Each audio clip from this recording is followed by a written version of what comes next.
Laporan dugaan pelanggaran kode etik terhadap Ketua DPRD Bone, Andi Tenri Walinonong, yang diajukan Corong Literasi, Pusat Kajian dan Edukasi belum diregistrasi oleh Badan Kehormatan DPRD Bone. Hal tersebut disampaikan Ketua BK DPRD Bone, Bahtiar Malla, usai mengikuti sidang tertutup bersama anggota BK di lantai 2 Gedung DPRD Bone, Jalan Reformasi, Kecamatan Ternate Riatang Barat, pada Kamis 13 Agustus 2026. Saat ditemui awak media sekitar pukul 15.00 waktu Indonesia Tengah, Bahtiar tampak membawa buku laporan dugaan pelanggaran kode etik yang dilaporkan oleh Cholli Pujie. Ia mengenakan pakaian berwarna merah, lengan pendek berkerah, celana hitam dan sepatu hitam. Bahtiar mengatakan setelah dilakukan pemeriksaan, BK menemukan sejumlah persyaratan administrasi yang masih belum lengkap. Menurutnya, Cholli Pujie diberikan waktu 7 hari untuk memperbaiki dan melengkapi berkas pengaduan. Bahtiar menjelaskan salah satu kekurangan berkaitan dengan tujuan surat pengaduan. Menurutnya, laporan seharusnya ditunjukkan kepada pemimpin DPRD, bukan langsung kepada ketua.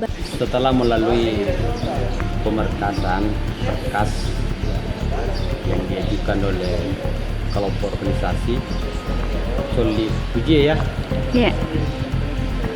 Badan Kehormatan sudah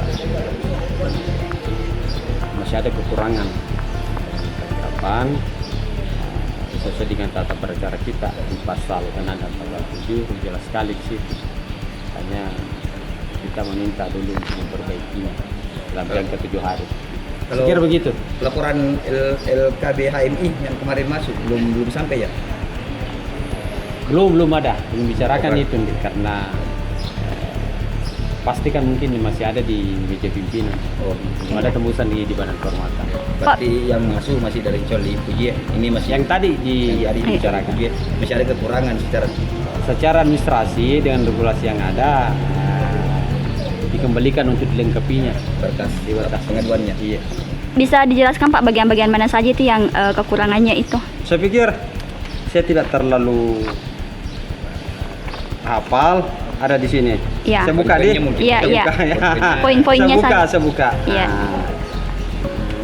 Termasuk yang ditujukan itu. Ditujukan sebenarnya bukan ketua Badan Kehormatan, tapi pimpinan. Nanti pimpinan akan eksposisi ke Badan Kehormatan. Itu salah satu. Terus di dalam tata cara kita pasal 7 jelas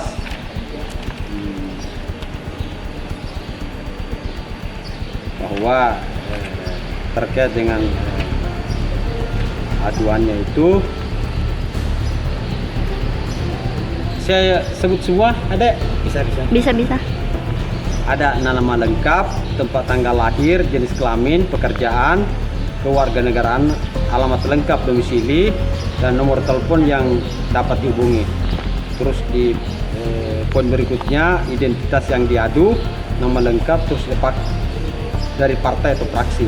Terus poin berikutnya ada juga uraian peristiwa yang diduga pelanggaran meliputi uraian singkat fakta, perbuatan yang dilakukan oleh yang diadukan dengan jelas mengenai tempat dan waktu terjadinya serta bukti awal.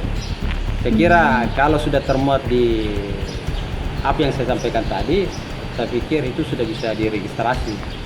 Berarti dikembalikan ke untuk pengadilan sementara untuk melengkapi kekurangan secara administrasi. Saya kira begitu. Iya. Oke. Download Tribun X sekarang. Menghadirkan lokal menjadi Indonesia.